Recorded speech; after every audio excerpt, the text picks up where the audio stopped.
दिनांक 24 जुलै 2006. पहिला अध्याय. मागच्या वेळेस 28वी ओवी संपली होती. आता 29वी ओवी ज्ञानेश्वरीची सुरू आहे.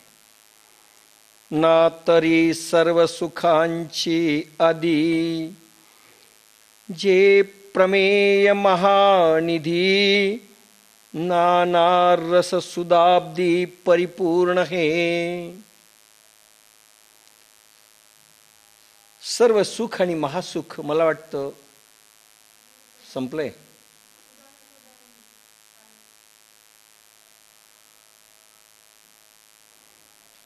सुदामाचं उदाहरण चाललेलं होतं. मागच्या वेळेस असं म्हणतात की लौकिक अर्थाचं सुख सुदामाला केव्हाही मिळालेलं नाही.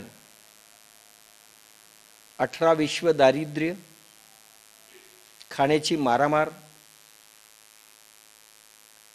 जे मिळालं ते खायचं ते पुरेसं नव्हतं, मुलं जास्त, पण भगवंताला केव्हाही मागितलं नाही. पण एक गोष्ट विशेष होती, भगवंतानी केव्हाही दिलं असतं. भगवंताचे बालमित्र सांदीपणी आश्रमामध्ये भगवान गोपालकृष्णाबरोबर सुदामा राहत असत. पण एक गोष्ट जीवनात त्यांच्या अशी घडली होती. लहानपणी असताना गुरुमाता हिने काही हरभरे दिले होते, चणे, खाण्याकरता मुलांना, आणि लाकडं आणायला पाठवले, जळताना करता लाकडं. भगवान गोपालकृष्ण, काही सवंगडी आणि सुदामा हे लाकडं आणण्याकरता ज्यावेळी जंगलात गेले त्यावेळी सुदामाच्या हातात चणे होते, पण त्यांनी दाखवले नाही कृष्णाला वगैरे, आणि एकटाच भूक लागली म्हणून खाऊ लागला. भगवान गोपालकृष्ण लाकडं तोडताना विचारतायत, सुदामा दात का वाजतात तुझे? नाही म्हणले, थंडीने दात कुडकुड कुडकुड करायलेत म्हणले माझे. चणे लपून खाल्ले, ईश्वराला दिलं नाही, एवढा अपराध झाला. त्यासाठी भगवंतानी शेवटपर्यंत सुदाम्याला काही दिलं नाही. आणि दुसरी एक आट अशी होती की यांनी काहीतरी मागितलं पाहिजे, आणि सुदामा म्हणत होते मला काहीही मागायचं नाही. आता ते उदाहरण मी आता जास्त डिटेल घेत नाही, अनेकदा पाहावं लागणार आहे. ज्यावेळेस पोहे दिले सुदामानी भगवंताला नेलेले, ते घेतल्यानंतर भगवंतानी किती महासुख दिलं. साधं सुख नाही, लौकिक सुख तर पूर्ण सुवर्णमयी सुदामपुरी झाली. द्वारकाधीशांची द्वारकापुरी सोन्याची नगरी होती. सोन्याची नगरी दुसरी फक्त हिंदुस्थानात सुदामपुरी झालेली आहे, आणि पूर्ण सुदामपुरी सोन्याची नगरी झाली.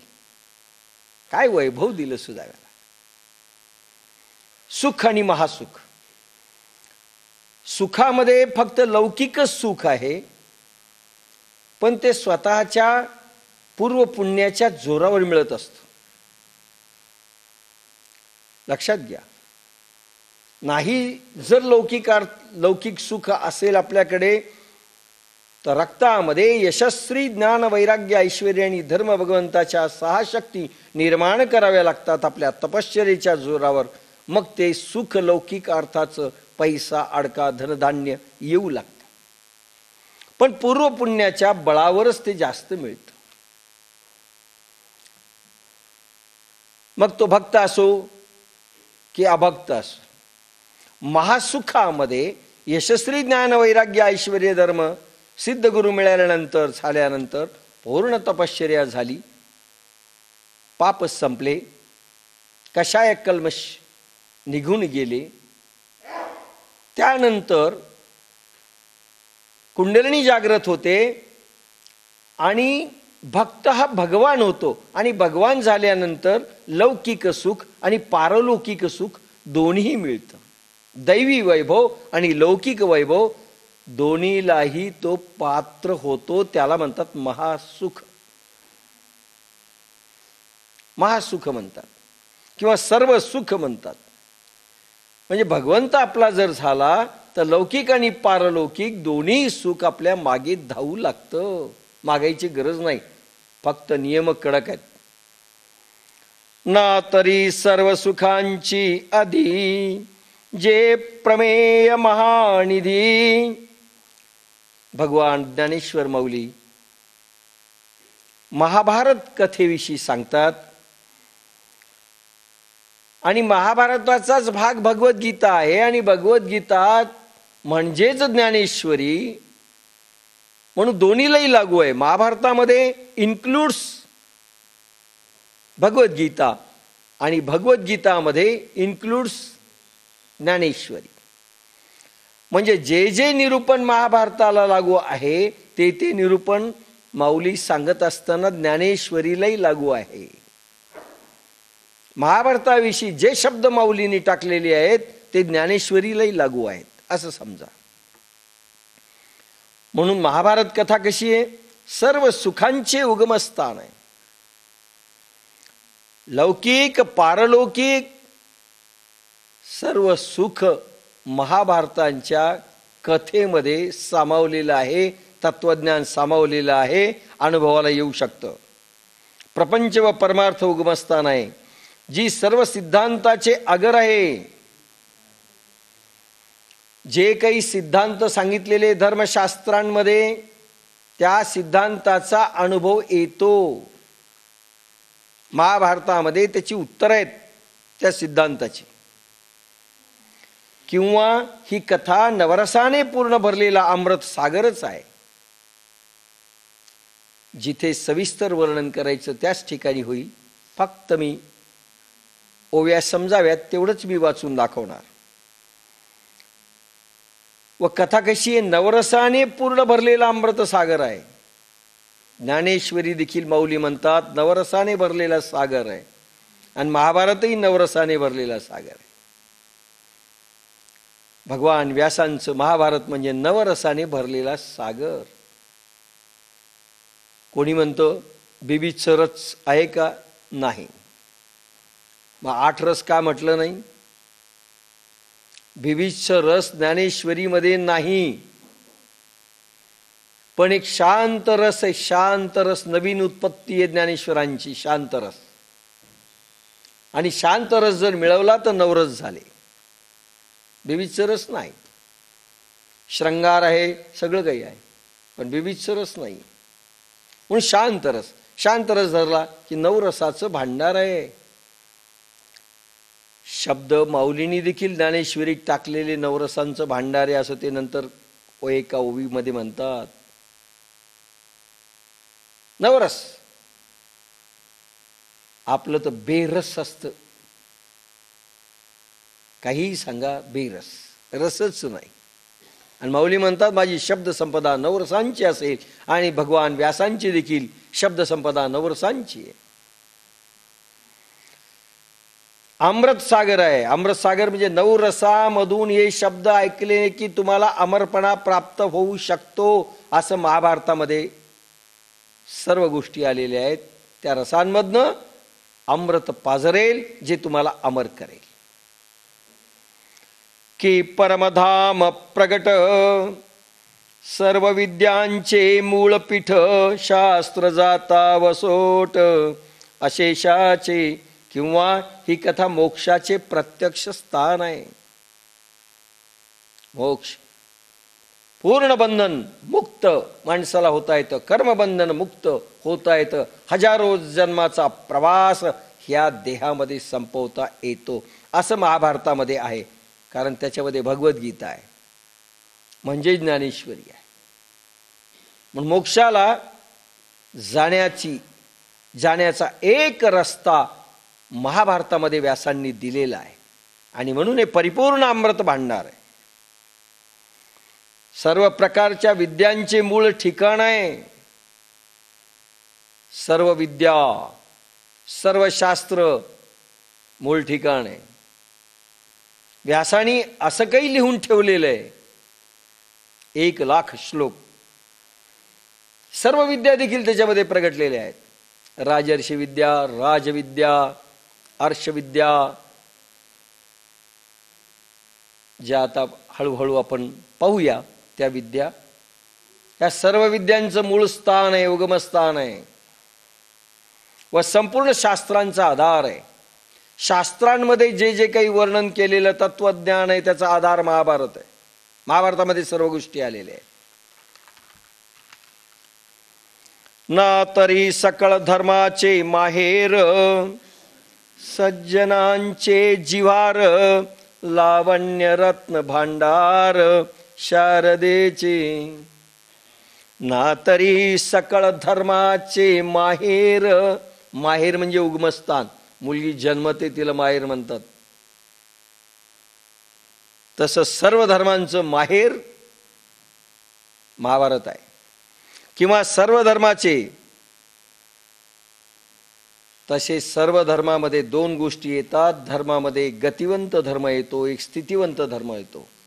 ज्ञान आणि विज्ञान. ज्ञानाचा स्थितिस्थापक धर्म आणि गतीचा विज्ञानात्मक धर्म. ज्ञान आणि विज्ञान हे दोन धर्म. गतीचा धर्म त्याला विज्ञान म्हणतात. ही जी गतिशक्ती आहे, गरगर गरगर ब्रह्मांड फिरतंय, ही गतिशक्ती, तिचं ज्ञान होणं म्हणजे विज्ञान. गतिशक्तीच्या ज्ञानाला विज्ञान म्हणतात आणि आत्म्याच्या ज्ञानाला ज्ञान म्हणतात. म्हणून ज्ञान आणि विज्ञान असा हा ग्रंथ आहे. सर्व काही आलेलं आहे महाभारतामध्ये, म्हणजे ज्ञानेश्वरीमध्ये देखील आहे. स्थिती आणि गतिधर्म. गतिधर्माला दुसरं आपल्याकडे नाव आहे धारणा. राजर्षी योग मिळाल्यानंतर धारणा प्रगट होते. आपल्या शरीरामध्ये अनेक साधकांना आपल्या अनुभव आलेला आहे धारणेचा, आणि कर्मयोग्यांना मधून मधून येत असतो. तो गतिधर्म आहे. सर्व धर्मांचे गतियुक्त धर्म आणि स्थितिस्थापक धर्म, ज्ञान आणि विज्ञान, ह्या सर्वांचं माहेरघर आहे. सज्जनांचा जिव्हाळा आहे. सज्जन लोकांना जिव्हाळा वाटतो महाभारतामध्ये. आश्रयस्थान आहे. कोणता ग्रंथ वाचावा, कोणता ग्रंथ अनुभवाला घ्यावा? सज्जन, सत जन. सत म्हणजे ज्यांच्या रक्तामध्ये, ज्यांच्या मतीमध्ये केवळ सत्वभाव जिवंत आहे, तम आणि रज रक्तातून निघून गेलेलं आहे, त्याला म्हणतात सतजन. ते सज्जन यांचा जिव्हाळा आहे. लढा लागेल महाभारत वाचताना, अशा कथा आहेत. व सरस्वतीच्या सौंदर्य रूप रत्नांचे भांडार आहे. माता सरस्वतीचं सौंदर्य म्हणजे शब्दांचा फुलोरा. सरस्वतीचं सौंदर्य, शारदेचं सौंदर्य महाभारतामध्ये. संस्कृत भाषा ज्यांना येऊ शकते त्यांना अनेक सौंदर्य स्थळ दिसतात. माऊलींच्या ज्ञानेश्वरीतच पहा ना, प्रत्येक ओवी एक सौंदर्य स्थळ आहे. सुंदरतेने शब्दांची गुंफण केलेली, शब्दांची निर्मिती केलेली, गोड वाटतात, मधुर वाटतात. तेच भगवान व्यासांच्या प्रतिभेतनं, प्रज्ञेतनं देखील तसंच प्रसवलेलं आहे. गोड वाटावं म्हणून माता शारदेच्या सौंदर्याचं रूपाचं भांडार आहे महाभारत म्हणजे. ना तरी सकळ धर्माचे माहेर, सज्जनांचे जिवार, लावण्य रत्न भांडार शारदेचे. नाना कथा रूपे भारती, प्रगटली असे त्रिजगती, आविष्कारोणी महामती व्यासांची. किंवा श्री भगवान व्यासांच्या विशाल प्रज्ञेतून उगम म्हणजे स्फुरण पावलेली सरस्वती या कथेच्या रूपाने त्रैलोक्यात प्रगटली आहे. ऋतुंभरा प्रज्ञेतनं भगवान व्यासांच्या जी सरस्वतीची वाक वसुधा प्रगटली, प्रवाहित झाली, त्रैलोक्यात आली, स्फुरण पावली, ती महाभारताच्या रूपात त्या शब्दांमध्ये, वाणीमधून प्रसवली व्यासांच्या प्रतिभेचा आविष्कार आहे महाभारत. म्हणजे प्रज्ञेचा आविष्कार, प्रतिभेचा आविष्कार. म्हणून हा काव्यांचा रावो, ग्रंथ गुरुवतीचा ठावो, येथून रसा झाला आवो रसाळपणाचा. म्हणून महाभारत ग्रंथ सर्व काव्यांचा राजा आहे. सर्व काव्य आहेत ना, काव्यात्मक आहे. सगळी भाषा भगवान व्यासांची काव्यात्मक. गद्यात्मक बोलता येत नाही लोकांना, काव्यात्मक बोलायला फार प्रतिभा लागते. अनुप्रास, अलंकार, काय काय पान, प्रत्येक ओवी काव्यात्मक आहे माऊलींची. रसभरीत आहे, अमृतमयी आहे. सगळ्या नवरसांचं भांडार आहे. लावण्य पूर्ण शब्द आहेत. तसंच महाभारतांचं आहे. महाभारत हा ग्रंथ सर्व काव्यांचा राजा आहे. निरनिराळी काव्य ह्या वसुधेमध्ये निर्माण झालेली आहेत. तर हा काव्यांचा राजा आहे हा ग्रंथ. सर्व प्रकारच्या ग्रंथाच्या थोरवीचे ठिकाण आहे. कुठलाही ग्रंथ घ्या त्याच्यापेक्षा श्रेष्ठत्व आहे. कारण शेवटी भगवद्गीता कशात आलेली,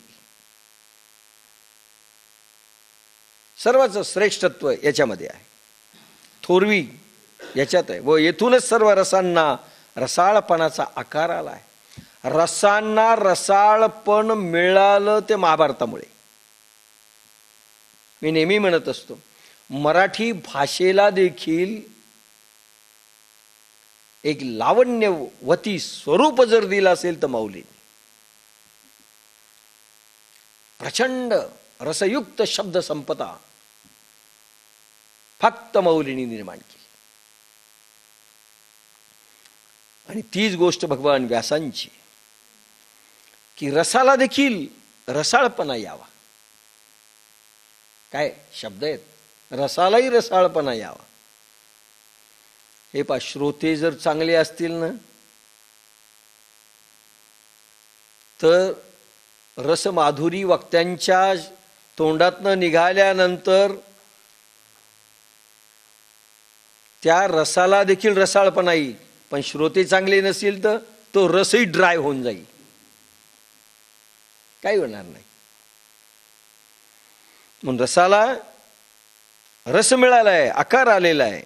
म्हणून या काव्यांचा रावो, ग्रंथ गुरुवतीचा ठावो, येथून रसा झाला आवो रसाळपणाचा.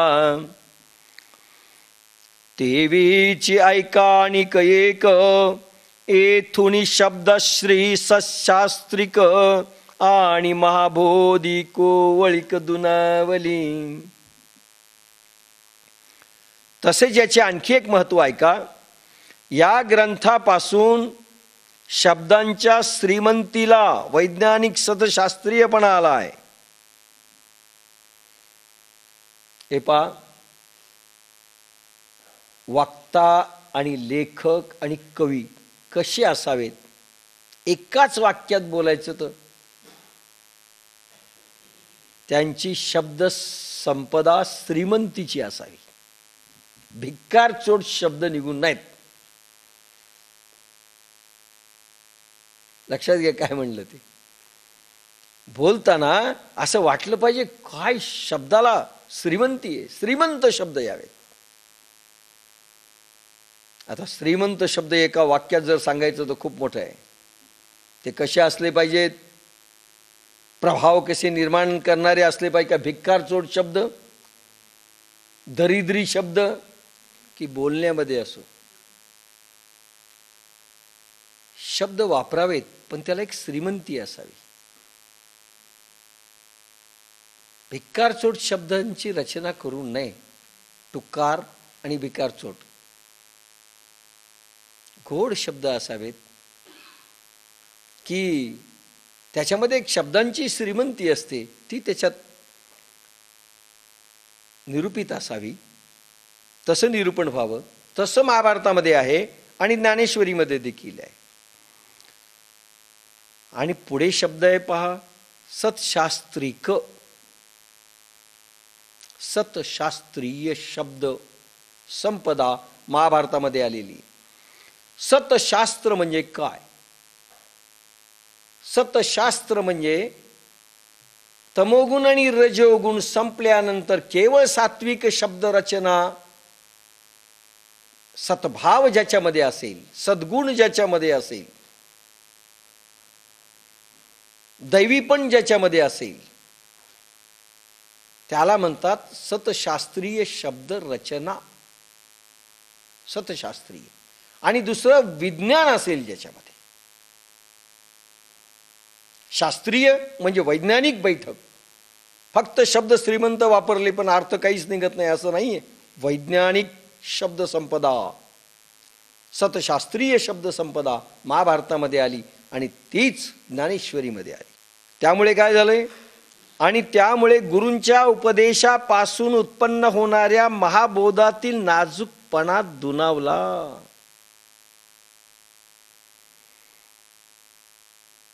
ज्ञानेश्वरीमध्ये सिद्धगुरु मिळाल्यानंतर ज्ञानेश्वरी सुरू होते, आपण पाहिलं. आणि सिद्धगुरु मिळाल्यानंतर त्यांनी फेकलेल्या शब्दसंपदेच्या जोरावर जे अनुभव येतील, शेवटचे क्षण म्हणजे महाबोधाचा अनुभव, आत्मबोधाचा अनुभव. महाबोध, आत्मबोध, आत्मसाक्षात्कार, आत्मा स्वतःहून बोध देईल अशी शब्द संपदा निर्माण झाली. आणि अनुभवाला आल्यानंतर त्याचा नाजूकपणा दुणावला. पुन्हा याच्यात रहस्यमय. शब्दाची श्रीमंती आहे, पण वैज्ञानिक बैठकही आहे, विज्ञान आहे, अनुभव आहे, महाबोधाचा अनुभव देण्याची क्षमता आहे, पण नाजूकपणा शब्द वापरलाय. नाजूकपणा म्हणजे ज्या महाबोधाचा अनुभव सांगण्याकरिता शब्द तोकडे पडतात, ते शब्द देखील प्रगटू लागतील. नाजूक नाजूक अनुभव, गहन अनुभव, रहस्यमय अनुभव शब्दांमध्ये येऊन सांगण्याची कला ज्ञानेश्वरीमध्ये आहे आणि महाभारतामध्ये देखील आहे. त्याला म्हणतात नाजूकपणा. पुढे येईल ते काय आहे ते. एथ चातुर्य शहाणे झाले, प्रमेय रुचीस आले, आणि सौभाग्य पोखले सुखाचेत. एथ चातुर्य शहाणे झाले. या महाभारतात विज्ञानी कर्मातील कौशल्यात शहाणपणा आला. शहाणपणा शब्द महाभारतामध्ये संसार आणि परमार्थाच्या कला शिकवलेल्या आहेत. परमार्थ कसा करावा, संसार कसा करावा, संसार करून परमार्थ कसा करावा, याच्या कला शिकवलेल्या आहेत, याच्या युक्त्या दाखवलेल्या आहेत. विज्ञानी रहस्यमय भांडार त्याच्यामध्ये, ते ज्ञानेश्वरीमध्ये देखील आलेलं आहे. चतुरतेने त्याचा उपयोग केलाय, पण शहाणपण देखील त्याच्यामध्ये आलंय. चातुर्य म्हटल्यानंतर बदमाशच माणूस चतुर्य होतो, म्हणजे आपल्याला वाटतं बदमाशच, म्हणून शहाणपण शब्द वापरला. चातुर्य शहाणे झाले. चतुर म्हटलं की बदमाश. आता बदमाश शब्द उडवायचा आणि शहाणा शब्द वापरायचा. ते चतुर आहेत पण शहाणे पण आहेत असं म्हणलं म्हणजे लक्षात येतं. चतुर आहे म्हणजे आपल्याला वाटतं बदमाश आहे, फसवेल आपल्याला, जरा दूर जा. महाभारतामध्ये चातुर्याने शब्दांची रचना केलेली आहे, पण शहाणा करून सोडण्याकरता देखील आहे, ज्याच्यामधनं विवेक जन्म घेतो. विवेक जन्म घेतो म्हणून शहाणं म्हटलंय. एथ चातुर्य शहाणे झाले, प्रमेय रुचीस आले. चातुर्य शहाणे झाले, कर्मास बुद्धीची जोड, तत्वार्थास गोडी आली. व त्यापासून आत्मसुखाचे भाग्य आत पोचले गेले. बुद्धीची जोड दिल्या गेलेली. शहाणं का झालं? चतुरता हा मनाचा स्वभाव आहे, शहाणपण हा बुद्धीचा स्वभाव आहे. मन आणि बुद्धीचं ऐक्य झालं की चतुरता प्लस शहाणपण प्रगट होत असतं. आणि बुद्धीमध्ये विवेकाने जन्म घेतला म्हणून शहाणपण प्रगटलं. प्रमेय रुचीस आले. प्रमेय तत्वज्ञानाचा सिद्धांत. काही सिद्धांत आहेत, काही तत्वज्ञान आहे, ते अनुभवाला आले. प्रमेय म्हणजे सिद्धांत, सिद्धांतबोध, सिद्धांताचा अनुभव. एक गोष्ट असते, त्याच्यामध्ये एक सिद्धांत असतो, ही गोष्ट सांगितलेली, त्याचा अनुभव येणं प्रमेय म्हणजे. प्रमेय रुचीस आले, सिद्धांताचा बोध. सिद्धांत काय? आत्मसुख, आत्मप्राप्ती. त्याचा बोध येऊ शकतो महाभारतामध्ये किंवा ज्ञानेश्वरीतल्या शब्दसंपदेमध्ये. आणि सौभाग्य पोखिले सुखाचेत. सौभाग्य, सौभाग्यवती, भाग्यवती, सौभाग्यवती. भाग्यवती म्हणजे भाग्य. भाग्य म्हणजे पूर्वजन्मीचं जे काही असेल ती घेऊन आलेली, पूर्वजन्मीचं पुण्य घेऊन आलेली भाग्यवती. भाग्यवान भगधातू आहे. दुसरा शब्द यश, श्री, ज्ञान, वैराग्य, ऐश्वर्य आणि धर्म. भगवंताच्या 6 शक्ती जिच्यामध्ये निर्माण झाल्यात त्याला भाग्यवती म्हणतात. भाग्यवान, त्यावरूनच भगवान शब्द झालाय. सौभाग्यवती,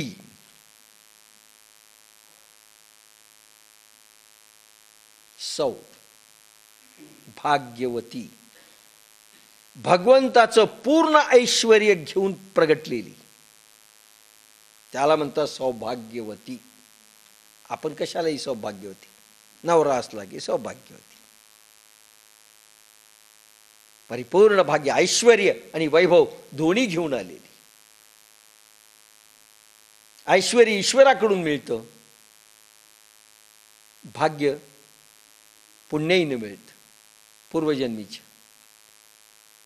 भाग्य आणि ऐश्वर्य दोन्ही घेऊन आलेली सौभाग्यवती. सौभाग्य पोखले सुखाचेथ. अशी शब्द संपदा आहे, त्या जर अनुभवाला आल्या, यशस्वी, ज्ञान, वैराग्य, ऐश्वर्य आणि धर्म आपल्या रक्तामध्ये प्रगटले, आत्मसुखाचा अनुभव आला की सर्व सुख मिळू शकतात असं ज्ञानेश्वर म्हणतात. काही कमी नाही. आत्मसुखाचे भाग्य पोचले गेले, आत्मसुख मिळतं, त्याला सौभाग्यवती म्हणतात. माधुरी मधुरता, श्रृंगारी सुरेखता, रूढपण उचिता दिसले भले. माधुरी मधुरता,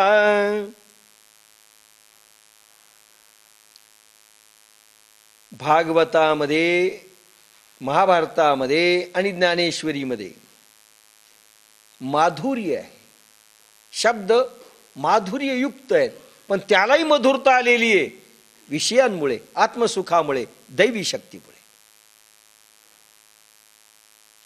गुळाला गोडवा आला, गुळ मुळात गोड, त्याला पुन्हा गोडवा. माधुर्याला पुन्हा मधुर्यता मिळाली.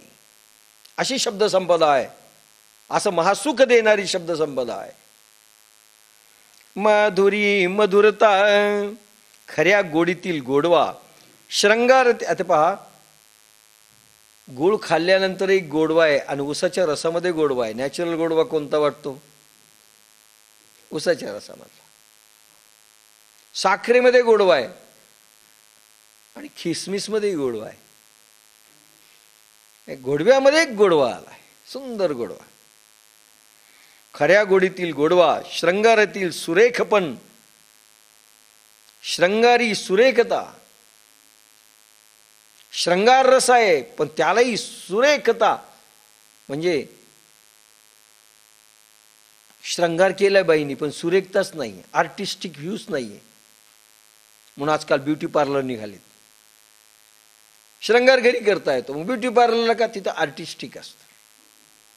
हेअरस्टाईल कशी असावी, तोंड कसं असावं, फेशियल काही डिफेक्ट्स असले तर ते कसे जावेत. श्रंगारालाही सुरेखता आलेली. श्रंगार भाव आहे, श्रंगार शब्द आहेत, श्रंगार रचना आहे, पण त्यालाही सुरेखता, सुबकता, सुडोलता आलेली. श्रंगारामध्ये सुरेखपणा योग्य प्रचारात आलेले स्पष्ट दिसू लागले.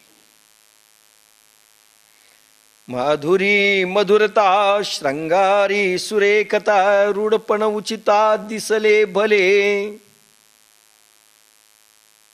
सहज शब्द संपदा व्यासांनी निर्माण केलेली, की ज्याच्यामध्ये श्रंगाराला सुरेखता आलेली आणि माधुर्याला देखील मधुरता आलेली, अशी शब्द संपदा त्या वाणीतून, प्रज्ञेतून प्रसवलेली.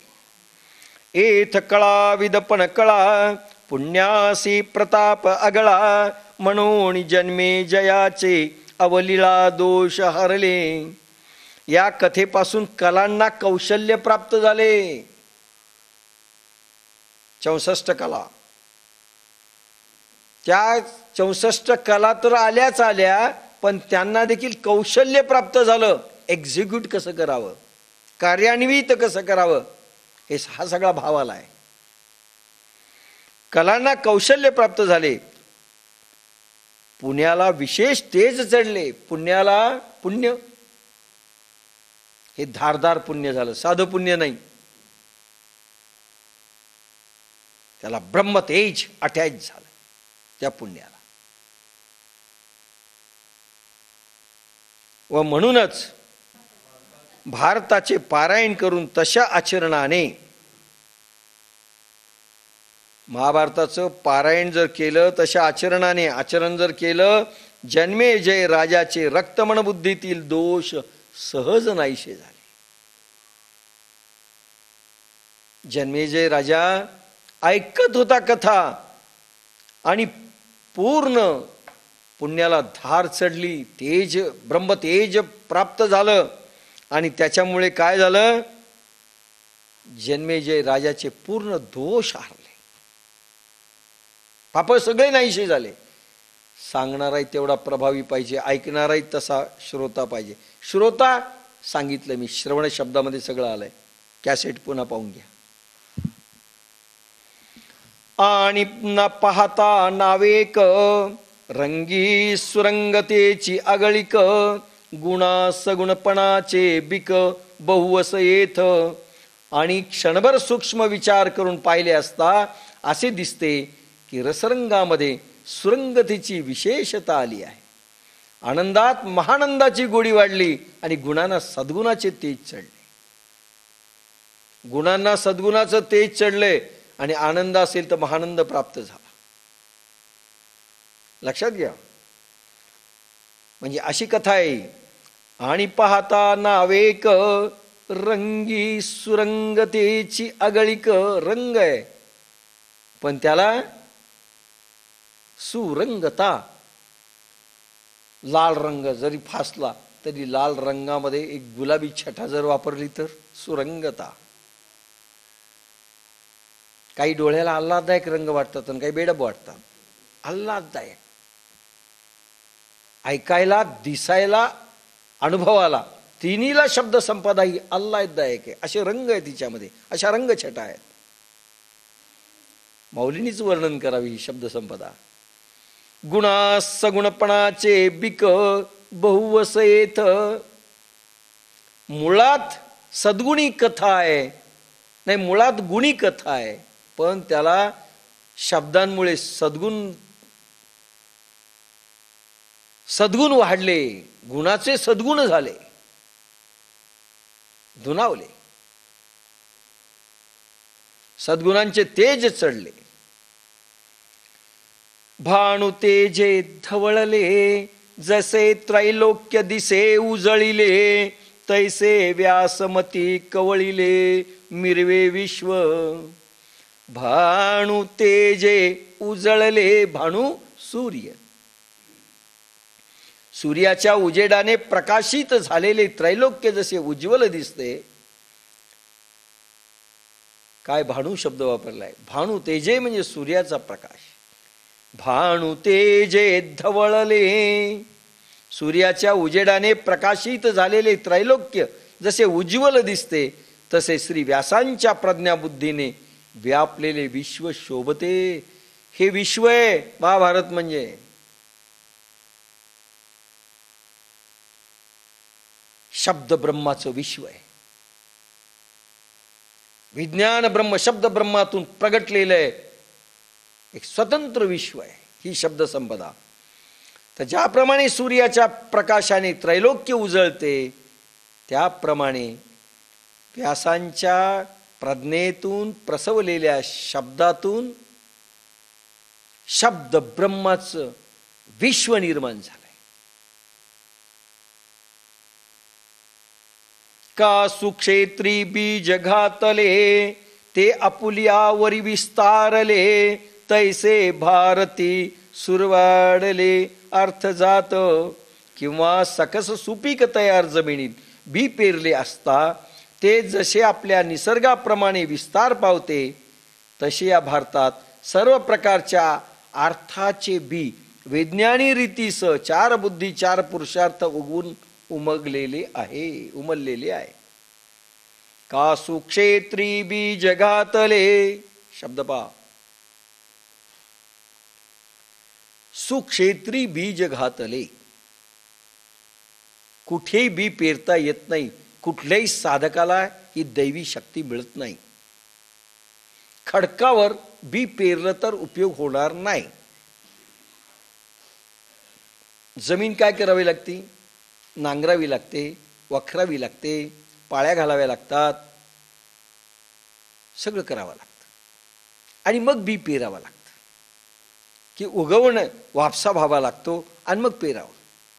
जमीन देखील मागते बी, आता टाका, वापसा म्हणतात त्याला, तृष्णा लागते त्याला. त्यावेळेस बी पेरायचं असतं. आध्यात्मिक बीजारोपण महाभारतामधील ही भगवद्गीता, महाभारत असो की भागवत असो, सुक्षेत्री पेरायची असते. पात्र जमीन पाहिजे, पात्र साधक पाहिजे, त्या ठिकाणी बीजारोपण होत असतं. का सुक्षेत्री बीज घातले, ते आपुल्या परिविस्तारले. ऑटोमॅटिक आत्मविकास आणि विस्तार होतो. जमीन इतकी सुपात्र पाहिजे तर बीजाचा विस्तार होतो. नाही तर काय होतं, खाली खडक लागलं तर काय होईल, बी किती चांगलं असू द्या, प्ल्युमिल आणि रेडिकल इथं आहेत कळंबरकर.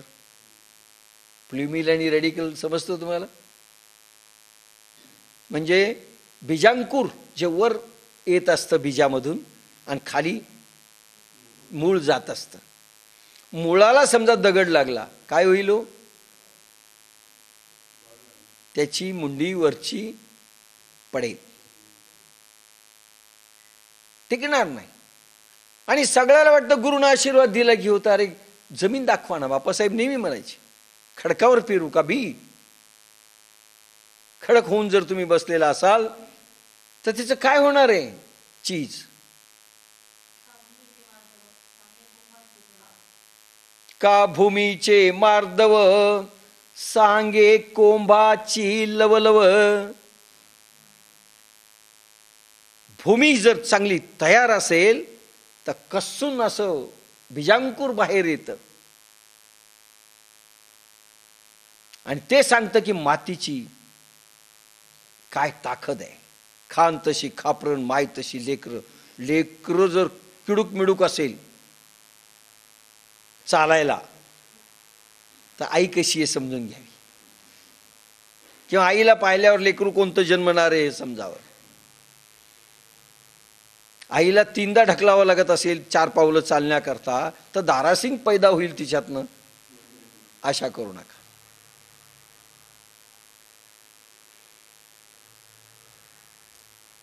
म्हणून बी सकस जमीन पाहिजे. निसर्गाप्रमाणे विस्तार पावते तसे या भारतात सर्व प्रकारच्या अर्थांचे बी पूर्ण आलेले आहे. सगळ्या अर्थाचं बी काय काय? 4 पुरुषार्थ. पुरुषार्थाची 4 चौकट, आत पाहता निज जीवन पट. गदी मांडगुळकरांनी सांगितलं. कोणते पुरुषार्थ? धर्म, अर्थ, काम आणि मोक्ष. 4 पुरुषार्थ आलेले आहेत. धर्म, अर्थ, काम आणि मोक्ष कधीतरी सांगू, आज गरज नाही. धर्म, अर्थ, काम आणि मोक्ष ह्या 4 पुरुषार्थ आणि 4 बुद्धी. 4 बुद्धी देखील आल्या. कोणत्या?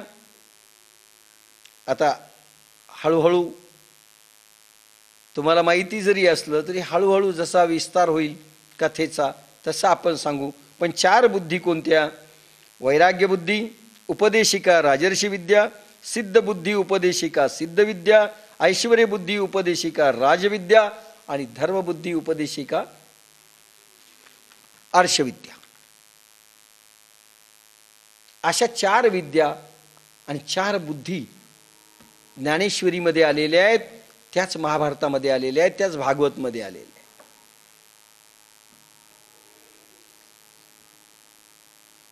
फक्त बी चांगलं आलेलं आहे. प्रश्न तुमचं हे पाहिजे काय? सुक्षेत्री जमीन चांगली पाहिजे. ना तरी नगरांतरी वसिजे, तरी नागरची होईजे, तैसे व्यासोक्ती तेजे धवळत सकळ. अथवा शहरात राहिल्यावर मनुष्य जसा शहरीच होतो, तसे श्री व्यासांच्या वाणीतील तेजाने सर्व प्रपंच व परमार्थ रूप प्रपंच उज्ज्वल होतो. शहरात राहिल्यानंतर जसा शहरी होतो, नगरात राहिल्यानंतर नागरिक होतो, तसंच व्यासांच्या वाणीतील तेज इतकं प्रचंड आहे शब्दांचं की प्रपंच आणि परमार्थमयी होतं. एवढी कला आहे त्याच्यामध्ये. आणि हेच ज्ञानेश्वरी जी शिकवते. कशा करता यायचं? प्रपंच आणि परमार्थ कसा करावा, वैज्ञानिक कसा करावा हे कळतं. की प्रथम वयसा काळी, कोणी म्हणत असेल संन्यासा करताय, नाही. वनात जाण्याकरताय, बिलकुल नाही. प्रपंच व परमार्थ कसा करावा हे जाणून घेण्याकरिता ज्ञानेश्वरी भगवद्गीता जन्मलेली. आणि उत्तम झाला पाहिजे, महासुखाची प्राप्ती झाली पाहिजे. आता पहा, ही कशी ओवी आहे, याला म्हणतात श्रंगार. श्रंगार रसाची पुढची ओळ पहा माऊलींची. की प्रथम वयसा काळी, लावण्याची नव्हाळी, प्रगटे जैसी अगळी अंगणा अंगी. अप्रतिम ओवी आहे श्रंगार रसाची. माऊलींचं वय पहा, बायको तर भेटलीच नाही, आणि कोणी मागणी घातली होती हेही कुठं आलेलं नाही. पण किती सुंदर वर्णन आहे की प्रथम वयसा काळी किंवा तारुण्य दशे स्त्रियांच्या देहात सौंदर्याचा एक भर जसा विशेष खुलून दिसतो. प्रथम वयसा काळी, प्रथम वयाला आल्यानंतर कधी येते बाई वयामध्ये? 16व्या वर्षी. 16वं वर्ष धोक्याच. त्यावेळेस मुळात गौरवर्ण असेल तर एक तेज प्रगटत असतं, विलसत असतं, लख लख असं प्रगटतं. प्रथम वयसा काळी, तो काळ ज्यावेळेस मुलगी नवयवना तारुण्यात येते, तारुण्य भरतं, त्यावेळेसचं वर्णन माऊली करतायत. प्रथम वयसा काळी लावण्याची नवाळी. शब्द फार गोड आहे. लावण्य, लावण्य शब्द आहे. रूप संपदा. काही बाया मुळात गोरे असतात, बाया आपल्या नाही आहे, इथल्या नाही, मुळात गोरे असतात, पण त्याच्यामध्ये म्हणतात ना फिक्की आहे, फिकट आहे, सप्पक आहे बाई, ही मुलगी नको. आत्मतेज, प्राण तेज प्रगटलेलं नसतं आतो. प्राणतेज प्रगटलं पाहिजे. आणि ते प्रगटत नाही म्हणून तर आपण ब्युटी पार्लरमध्ये जातो. तो मुलगा फसावा, लोक फसावे म्हणून ब्युटी पार्लर. जे आपल्याजवळ नाही ते दाखवणं म्हणजे ब्युटी पार्लर. की प्रथम वयसा काळी लावण्याची नव्हाळी. नव्हाळी, लव, लावण्याची लव्हाळी शब्द आहे. स्त्रियांच्या देहात सौंदर्याचा भर जसा विशेष खुलून दिसतो, मुसमुस्त सौंदर्य. प्रगटे जैसी अगळी अंगणा अंगी. अंगणा, अंगणा अंगी, अंगणा स्त्रिया, अंगी अंगात. अंगणा काय शब्द संपदा आहे माऊलीची. अंगणा म्हणजे स्त्रिया. ना की प्रथम वयसा काळी लावण्याची नव्हाळी. प्रगटे जैसी अगळी अंगणा अंगी. ना तरी उद्यानी माधती घडे. तेथ वनशोभेची खाणी उघडे. आदिला पासून या पाडे जिया परी. किंवा वसंत ऋतू सुरू झाला असता जशी बागेतील सर्व झाडांच्या सौंदर्याची पूर्वीपेक्षा अमर्याद अशी खान उघडते. तीच झाडे असतात, पण वसंत ऋतूमध्ये जो फुलोरा येतो आणि जो बहर येतो ना, कोकिळ, ती वनराई, ती वनश्री, साहित्यिक तर आणि कवी लुब्ध होतात वर्णन करण्यामध्ये. वसंत ऋतूंचं वर्णन, शरद ऋतूंचं वर्णन काय सुंदर आहे, अप्रतिम वर्णन आहेत. ज्यावेळेस मी रासक्रीडा सांगेल ना, ज्यावेळेस कधीतरी येईल प्रसंग, त्यावेळेस सांगेल पहा वसंत ऋतूंचं वर्णन, जे महाभारतामध्ये आलेलं आहे. किती सुंदर आलेलं आहे की भगवंतांनी रासक्रीडा शरदाच्या चांदण्यामध्ये, शरद ऋतूच्या चांदण्यामध्ये मांडली होती. त्याचं अप्रतिम वर्णन आहे. म्हणून म्हटलं प्रत्येक गोष्ट महाभारतामध्ये, काय नाही महाभारतामध्ये, काय नाही. वसंत ऋतू सुरू झाला असता जशी बागेतील सर्व झाडांच्या सौंदर्याची पूर्वीपेक्षा मर्याद अशी खान उघडते, की तीच झाडं सुंदर दिसायला लागतात. नवयवनामध्ये आलेली थोडी फार असणारी कुरूप देखील मुलगी सुंदर दिसू लागते. झाडं देखील थोडीशी कुरूप असलेली सुंदर दिसायला लागतात. तसं एखादा विषय साधा आणि कुरूप असेल तरी जसं काही नवयवना आणि वसंत ऋतूमध्ये आल्यानंतर बहर येतो, तसं त्या शब्दांच्या वसंत ऋतूमध्ये ते साधे साधे विषय देखील बहरलेले आहेत महाभारतामध्ये आणि ज्ञानेश्वरी, असे अर्थ आहेत.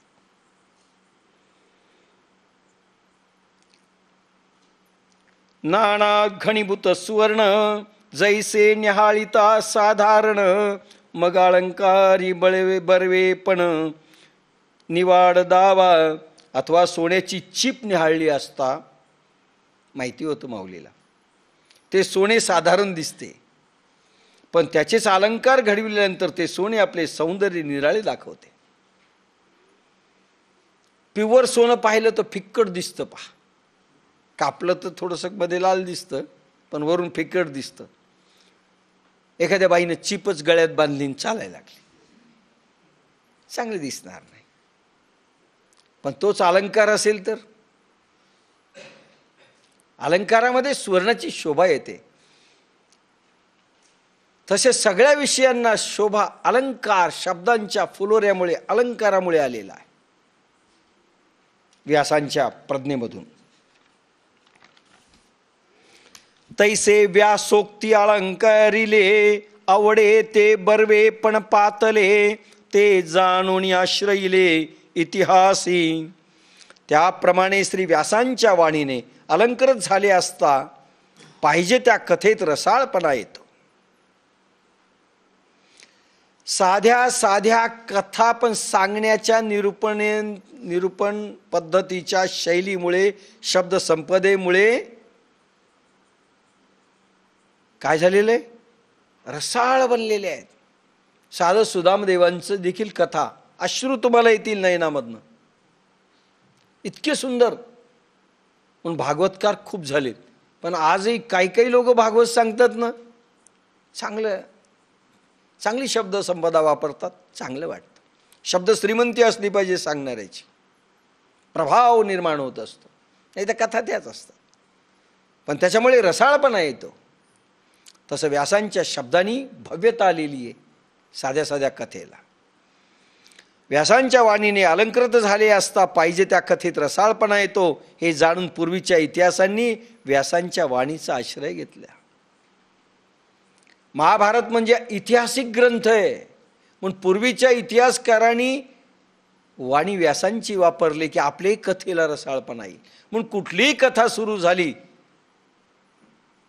तर एक रसाळपणा, ऐकत राहावी ऐकत राहावी ऐकत राहावी असं वाटतं.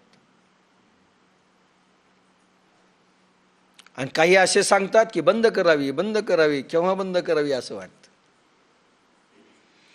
नाना पुरतिये प्रतिष्ठे लागी, साणीव धरुणी अंगी, पुराणे आख्यान रूपे जगी भारता आली. अथवा जगात परिपूर्ण मोठेपणा प्राप्त व्हावा म्हणून आपल्या अंगी लहानपण घेऊन सर्व पुराणे आख्यान रूपाने भारतात आली. ह्या महाभारतामध्ये पुराणामध्ये आख्यान कथानक आलेले आहे काही, आणि मोठेपणा प्राप्त व्हावा त्या कथांना, ह्यासाठी लहानपण नम्रता घेऊन महाभारतामध्ये व्यासांच्या वाणीतून ही पुराणं आली. 18 पुराणं आली. म्हणून महाभारती नाही. आता एकाच ओळीत माऊलींनी व्यासांचं सगळं सांगितलंय, एकाच ओळीत.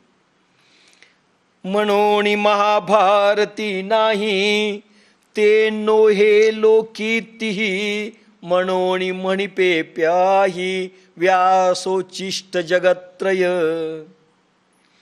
म्हणून महाभारती नाही, म्हणून सांगतोय ज्ञानेश्वर माऊली म्हणतात, एवढ्यासाठी महाभारतात जे नाही ते त्रैलोक्यात नाही. एकही विषय असा नाही की महाभारतात आलेला नाही, आणि महाभारतात जर तो विषय नसेल तो त्रैलोक्यात नाही. लक्षात घ्या, काय छाती ठोकपणे सांगितलंय. आणि काय व्यासांची प्रज्ञा असेल.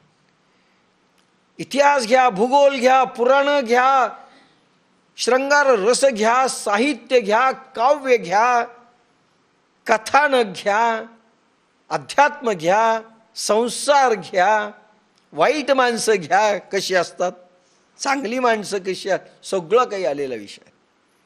म्हणून महाभारतात जे नाही ते जगात नाही, त्रैलोक्यात नाही. आणि म्हणून मी म्हणतो, ज्ञानेश्वर माऊली म्हणतात, सर्व जग आज कुठलीही कथा आली, कुठलंही विज्ञान आलं तर व्यासांचं उष्ट खात आहे. तर व्यासांचं उष्ट आहे असं समजा. कोणीही काहीही लिहू द्या, भगवान व्यासांचं उष्ट खातोय, नवीन काही नाही. अरे विमळांचे शोध देखील त्याच्यात दाखवलेले, काय नाही आलं, प्रत्येक गोष्ट आलेली. म्हणून महाभारती नाही, ते नोहे लोकीतिही, येणे कारणे मणिपे प्याही व्यासोच्छिष्ट जगत्त्रय ऐसी जगी सुरस कथा ते जन्मभूमी परमार्था मुनी सांगेंद्रपणाथा जन्मे जया. अशी ही जगात सुरेख असलेली कथा परम अर्थ परमार्थ सरळ आपण वापरतो. परमार्थ करायलो म्हणजे काय? अर्थ म्हणजे अनुभव, परमेश्वराचा अनुभव म्हणजे परमार्थ. अशी ही जगात सुरस असलेली कथा परमार्थ म्हणजे आत्मा अनुभव देणारी, ज्ञान उत्पन्न करणारी आहे. ती कथा वैशंपायन ऋषींनी महाराजा जन्मेजयाला सांगितली. निमित्त व्हावं लागतं. तर ही कथा वैशंपायन ऋषींनी जन्मेजयाला सांगितली की जी आत्मसुख देणारी, आत्मा अनुभव देणारी कथा आहे. ऐकल्यानंतर आत्मबोध होतो, महाबोध होतो, मोक्ष मिळतो असं म्हटलं आहे. जे अद्वितीय उत्तम पवित्र एक निरुपम परम मंगळधाम अवधारी जो. जे भारत अद्वितीय उत्तम आणि पवित्र निरुपम आणि सर्वश्रेष्ठ परमकल्याण दिव्य स्थान आहे. ही महाभारतामध्ये कथा, भागवतामधील कथा अद्वितीय पहिला शब्द, नंतर उत्तम, तिसरं अतिपवित्र आणि निरूपण अप्रतिम झालेलं आणि सर्वश्रेष्ठ परमकल्याण करणारं दिव्य स्थान आहे. इतक्या गोष्टी देत आहे. जे अद्वितीय उत्तम, अद्वितीय याच्यासारखा दुसरं काही नाही. उत्तम म्हणजे मध्यम नाही, कनिष्ठ नाही. पवित्र, पवित्र म्हणजे शुद्ध. निरुपम आणि परममंगलधाम देणार, परमशांती देणार, सर्वश्रेष्ठ कल्याण पदप्राप्ती देणार, सुखाचं स्थान देणार मंगलधाम दिव्य स्थान आहे. आता भारत कमळ पराग गीताख्य प्रसंग जो संवादला श्रीरंग अर्जुनेसी. आता श्रीकृष्णाने अर्जुनाला बोलण्या बोलण्यात जो उपदेश केला तो श्री गीता नावाचा प्रसंग भारतामध्ये कमळातील परागाप्रमाणे आहे. आता भगवद्गीतेचं वर्णन करतायत माऊली. महाभारतामधला भगवद्गीतेचा प्रसंग भगवान स्वतःहून अर्जुनाला उपदेश करतायत बोलता बोलता. तो म्हणजे महाभारत म्हणजे कमळ आणि भगवद्गीता म्हणजे पराग, सुगंध. हे पा, कमळ आहे पण सुगंध नाही, फूल आहे पण सुगंध नाही. काय राहील? महाभारतामधून पराग जर निघून गेला, सुगंध गेला तर संपलंच. हा मधुगंध आहे, हा सुगंध आहे, ज्याच्यामुळे महाभारताला एक दैवी तेज आलंय. भारतामधील कमळातील परागाप्रमाणे आहे. म्हणजे भारत कमळ आहे व त्यात गीता हा पराग आहे. भुंगे पराग घेतात बरं का, कमळाच्या पाकळ्या खात नाहीत भुंगे, पराग वेचून घेतात. मधमाशा देखील मध घालताना पराग घेतात. आणि आपण काय घेणार आहेत? कथा काही घेणार नाहीत, आपणही सुगंध आणि पराग घेणार आहोत. आणि तो पराग फक्त भगवद्गीता मधून येतो. ना तरी शब्द ब्रह्मादी मथियला व्यास बुद्धी निवडले निरवधी नवनीत हे. न तरी शब्द ब्रह्माब्दी, काय शब्द आहे? अथवा श्री व्यासांनी आपल्या प्रज्ञाबुद्धीने वेदरूपी सागराचे मंथन करून, भगवान व्यासांनी महाभारत कसं काढलं? 4 वेद याचं मंथन केलं, घुसळलंय. 4 वेद म्हणजे समुद्र, त्याला घुसळून व्यासांनी मंथन करून नवनीत काढलंय. व्यासांनी आपल्या प्रज्ञाबुद्धीने वेदरूपी सागराचे मंथन करून हे भारतरूपी अमर्याद लोणी काढले, खूप मोठं लोणी काढलंय. महाभारत म्हणजे लोणी. ना तरी शब्द ब्रह्माब्दी, शब्द ब्रह्म घुसळलाय. 4 वेद हे शब्द ब्रह्म आहेत, त्यांना घुसळून एक नवनीत तयार केलंय, म्हणजे ते म्हणजे महाभारत.